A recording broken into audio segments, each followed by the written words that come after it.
Halo, assalamualaikum warahmatullahi wabarakatuh. Selamat sore ya buat teman-teman semuanya, khususnya yang selalu menantikan video terbaru atau updatean terbaru dari channel Solusi Hutang. Seperti judul video kali ini, yaitu hati-hati memberikan hutang kepada teman, orang terdekat, orang sekitar kita gitu loh.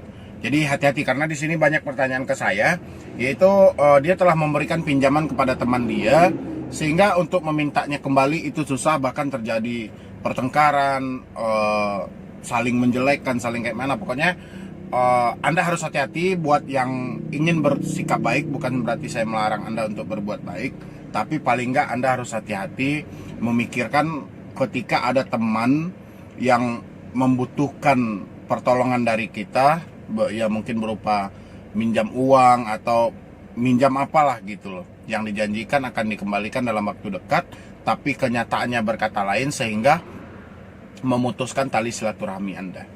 Ya, ini yang mau kita bahas hari ini karena udah banyak juga pertanyaan ini. Mungkin dari dulu udah banyak saya, tapi ini karena udah keseringan pertanyaan seperti ini. Bang, bantu saya bang, ada teman saya minjam uang saya, janjinya 1 minggu, janjinya 1 bulan, sekarang udah nggak ada bang, malah dia ngajak saya berantem gitu loh. Ya, ini yang mau saya bahas hari ini. Dan begitu juga untuk teman-teman yang saat ini ada temannya mungkin yang lagi membutuhkan dana mendesak atau kayak mana, silahkan ikuti video ini. Semoga bisa membantu Anda semuanya, khususnya yang saat ini mungkin ingin sekali membantu teman dia, tapi agak ragu karena teman ini mungkin sering berbohong atau kayak mana gitu kan. Ini yang mau kita bahas. Tapi sebelumnya, bagi yang belum support channel ini, silahkan disupport dulu. Semoga channel ini makin berkembang lagi dan pastinya bisa memotivasi orang banyak.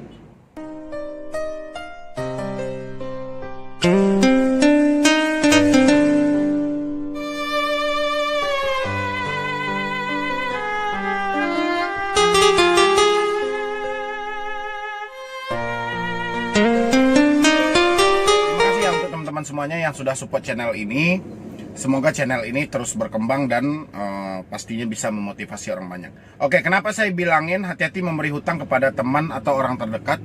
Karena di sini ini udah banyak terjadi permasalahan dan banyak juga yang bertanya ke saya, gimana bang harusnya bang gitu loh. Di awal minjam ini baik banget gitu loh, ya. Dan janjinya cuma 2 hari, 3 hari, bahkan 1 minggu gitu loh. Sekarang udah 5 bulan, 6 bulan gitu loh, dengan bermacam-macam alasan bang yang diberikan gitu loh. Ya saya pun juga heran sih ya, kenapa giliran Anda dihadapkan dengan sesuatu yang tidak riba, ini agak sulit gitu loh. Ini bagi orang-orang tertentu ya, tidak semuanya ya. Semoga di subscriber saya tidak mengalami yang seperti ini. Ya, oke. Jadi gini, uang itu kalau kita pikirkan itu sama dengan 2 mata pisau. Yang satu itu mengarah keluar, yang satu itu mengarah ke kita. Ya. Kenapa saya bilangin seperti itu? Ketika Anda mempunyai uang dan ada teman Anda yang membutuhkan uang ini, sebelum uang ini lepas dari tangan Anda, ini menjadi sahabat yang sangat dekat ini. Menjadi teman yang selalu mensupport Anda ini. Ya. Tapi percaya atau tidak, ketika uang ini lepas dari tangan Anda, ini yang menjadi permasalahan. Ya. Uang ini akan berubah menjadi musuh yang paling terberat bagi diri Anda. Ya. Makanya hati-hati giliran sama teman-teman semuanya yang saat ini mungkin merasa kasihan sama temannya atau kayak mana gitu loh. Tapi tolong dipikirkan lagi, di sini banyak banget yang sudah bertanya di sini. Ya. Ini ini sudah saya rangkap ya, 1 2 3 4. Ini mana lagi nih? 5.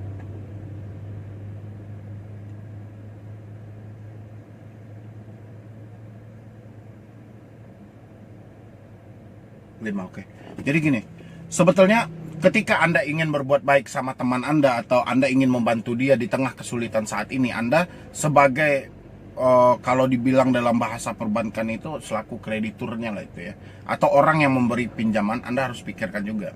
Karena ini mempunyai efek dan resikonya di kemudian hari. Ya. Ini tidak berlaku sih buat semua orang, tidak berlaku, tapi buat orang-orang tertentu aja yang biasanya kurang sadar ketika dia ada hutang sama temannya, sama saudaranya. Bahkan dia sering mengajak suatu pertengkaran supaya hutang ini selesai gitu loh. Ini sering terjadi ini ya, seperti yang dialami oleh teman yang curhat saat ini gitu loh. Dia telah melakukan segala upaya gitu loh. Dia datangi, dijanjikan gitu loh. Jadi saat ini dia mencoba untuk ikhlas saja, tapi dengan nominal hutang di atas 10 juta dia nggak bisa mengikhlaskan katanya gitu loh. Ya, jadi ini juga saya sarankan untuk teman-teman yang saat ini ingin berbuat baik atau ingin membantu temannya yang sedang kesulitan, Anda harus memikirkan risikonya. Anda harus memikirkan efek-efeknya di kemudian hari. Jangan sampai uang ini, contohnya Anda pinjamkan sama teman Anda 1 juta, ini akan menjadi pemutus tali silaturahmi Anda di kemudian hari. Ya.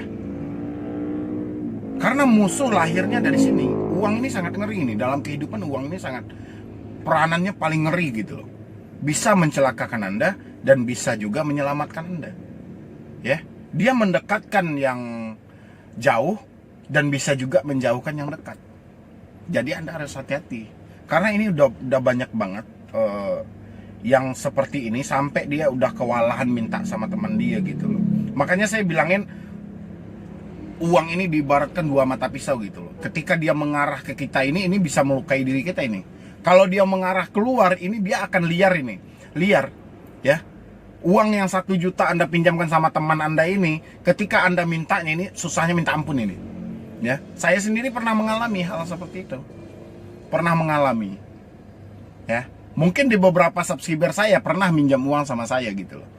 Mungkin ada yang mencicil, ada juga yang enggak gitu loh.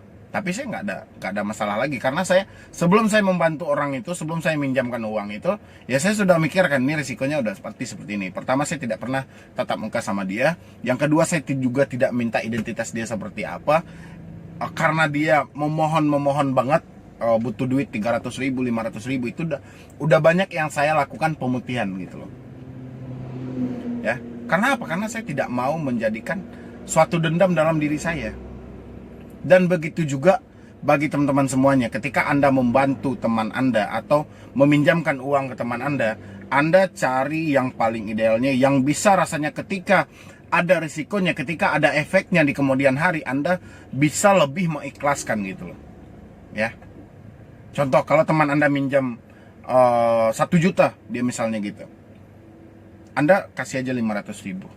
Kenapa? Karena di suatu saat, kalau misalnya uang ini tidak kembali, Anda masih bisa untuk mengikhlaskan, sehingga tidak ada terjadi dendam dalam diri Anda, sehingga tidak terjadi pemutusan tali silaturahmi. Tapi di kebanyakan orang saya perhatikan ya, ketika ada teman dia berbuat baik sama dia, ini justru dia malah melalaikan, malah mengkhianati kepercayaan itu gitu loh. Tapi ketika sama uang riba atau uang yang berbunga, dia malah mati-matian untuk membayar gitu loh. Ya. Ini yang herannya gini. Jadi saya perhatikan itu tingkat kesadaran dari teman-teman itu. Ya. Kalau kita sadar memang kita mempunyai hutang sama teman kita ini nggak ada bunga sama sekali, nggak ada riba sama sekali, apa salahnya kita balikin? Kalau memang saat itu kita belum ada uang, kita temui, jangan menghindar. Ini kan kebanyakan ketika dia ada hutang sama orang lain, dia justru takut, dia malah menghindar, malah menghilang, malah ini segala macam. Padahal orang ini meskipun dia butuh uang, tapi kejelasan dari diri Anda, komunikasi dari diri Anda, dia juga butuh. Ya, ini bukan soal pinjol ini yang kita bahas, tapi soal hutang pribadi. Ya, kalau soal pinjol itu beda lagi.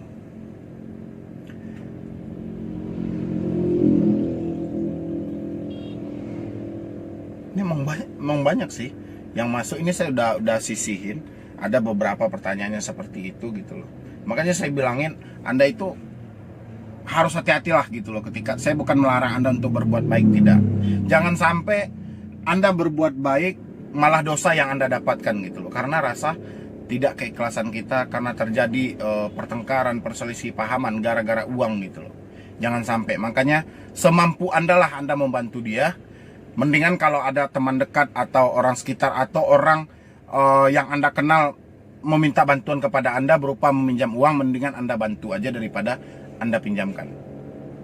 Kalau menurut saya ya, ini lebih kayak mana ya? Mungkin kita lebih bisa mengikhlaskan gitu loh. Mungkin lebih bisa menjadi ibadah yang baik gitu kan. Menjadi amal buat kita gitu. Daripada kita ngasih pinjaman dan hati kita berkata nanti, iya kalau orang ini jujur. Biasanya orang ini ketika dia mempunyai uang, nah ini sulitnya di sini, ketika kita minta utang kita, dia ngaku tidak punya uang, tapi di sisi lain dia bisa berpoya-poya, bisa ke sini, bisa ke sini, apalagi sampai update status di Facebook, update status di Instagram, update status di WA, ya. Dia nggak mikirkan ini uang orang yang belum dia kembalikan. Kebanyakan seperti itu. Kalau udah seperti itu namanya apa? Tidak ada kesadaran dari diri dia kalau dia masih ada tanggung jawab sama teman dia, ya. Jadi apa bang yang harus dilakukan bang? Nah, ini ya. Ini kalau misalnya Anda ada minjamkan uang sama teman Anda, sama orang sekitar Anda, sama kerabat-kerabat Anda misalnya yang sangat sulit banget Anda minta, ya. Ini Anda harus hati-hati karena ini bisa berdampak ke diri Anda, mereka akan menyerang Anda terlebih dulu. Jadi Anda harus hati-hati nih melakukan pendekatan terhadap orang itu. Ya, karena ini segala sesuatu bisa terjadi di sini ketika Anda datang ke rumah dia menanyakan soal uang Anda yang terpakai sama dia. Ya. Tidak menutupi kemungkinan pertengkaran akan terjadi di sini. Jadi harusnya seperti apa, Bang? Coba telepon dulu, coba ditanyakan dulu. Ya. Setelah itu lakukan pendekatan terhadap orang itu, temui dia ke rumah, apa alasan dia? Kenapa dia seperti ini? Dan berapa waktu yang dia butuhkan lagi untuk ke depannya? Ya, sarankan dia untuk selalu berkomunikasi dengan Anda.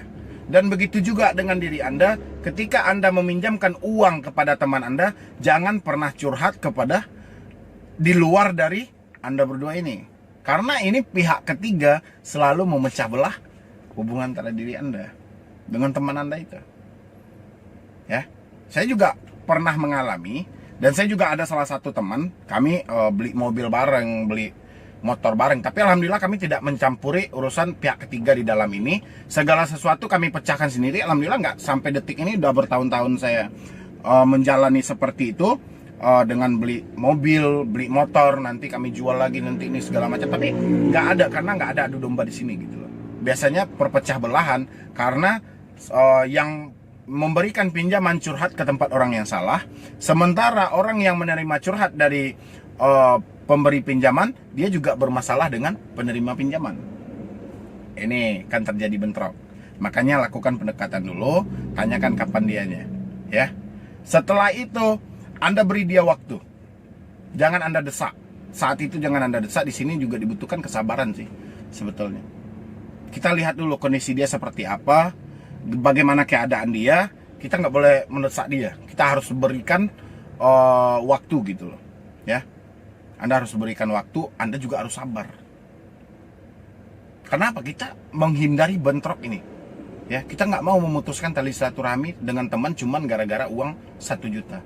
Cuman gara-gara uang 500.000. Yang penting Anda jangan pernah curhat ke pihak ketiga. Ya, ini yang jadi permasalahan nanti pasti akan muncul di situ. Ya, kalau Anda sudah melakukan 2 hal itu, insya Allah, ya, itu pasti mereka akan membayar, mungkin dia butuh waktu. Tapi kalau Anda memaksakan, Anda curhat ke tempat yang salah, Anda tidak memberikan dia tenggang waktu, Anda juga kehilangan kesabaran, siap-siap pertengkaran akan terjadi, rasa gengsi akan muncul, sehingga uang Anda akan hilang. Kenapa? Kalau kita udah bertengkar, kita udah enggan untuk menjumpai dia, udah malas, ya, caci maki udah keluar, ya. Makanya untuk teman-teman semuanya, mungkin kalau saya pribadi ya, berdasarkan pengalaman saya seperti itu. Memang banyak saya mengalami hal yang seperti Anda ini, banyak gitu loh. Ketika kita berniat baik, ingin membantu orang, malah sebaliknya yang kita dapat gitu loh. Tapi saya lakukan pendekatan terhadap orang itu. Saya tidak mau menerima masukan dari pihak ketiga. Saya tidak mau, karena antara dia meminjam dengan saya memberikan pinjaman, itu urusan kita berdua, tidak ada ikut campur pihak ketiga. Ya. Karena kebanyakan kesalahan Anda itu cerita kepada orang yang salah. Pada teman yang lain, kepada teman yang lain, sehingga teman bilangin, "Oh iya, dia juga sama duit saya juga pernah. Duit si A juga pernah dipinjamnya dulu, nggak dibayarin." Akhirnya apa? Anda kemakan omongan pihak ketiga. Belum tentu faktanya seperti itu. Ya. Disitulah terjadi arogan, Anda pokoknya Anda hilang kendali lah di saat itu banyak banget kerugian yang akan Anda terima. Pertama, pertemanan juga hilang, uang juga hilang, ya. Mau misalnya ada nanti perkumpulan atau alumni ini untuk teman yang satu sekolah ya, misalnya Anda udah enggan gitu loh, karena ada orang yang tidak Anda suka cuman gara-gara uang itu aja, ya. Mungkin cuman itu dulu saran saya untuk teman-teman semuanya. Semoga itu bisa membantu, insya Allah gitu loh. Jadi untuk kedepannya ketika Anda memberikan pertolongan kepada orang lain berupa memberikan pinjaman kepada teman Anda yang kesulitan, tolong dipertimbangkan lagi resikonya, dipertimbangkan lagi efeknya. Karena uang ini bisa menjadi sahabat yang baik kalau kita memberikan kepada orang yang tepat, dan bisa menjadi lawan yang paling kejam ketika kita memberikan kepada orang yang salah, ya. Mungkin cuma itu dulu yang dapat saya sampaikan. Terlebih dan terkurangnya saya mohon maaf. Nanti kalau teman-teman semuanya yang mau konsultasi atau diskusi sama saya, silahkan nomor yang ada di deskripsi di bawah video ini, nanti ada deskripsinya. Nanti akan mengarah ke tim saya dan tim saya juga bisa merespon Anda. Oke, jadi cuma segitu dulu yang dapat saya sampaikan. Saya Medi Broni, wassalam.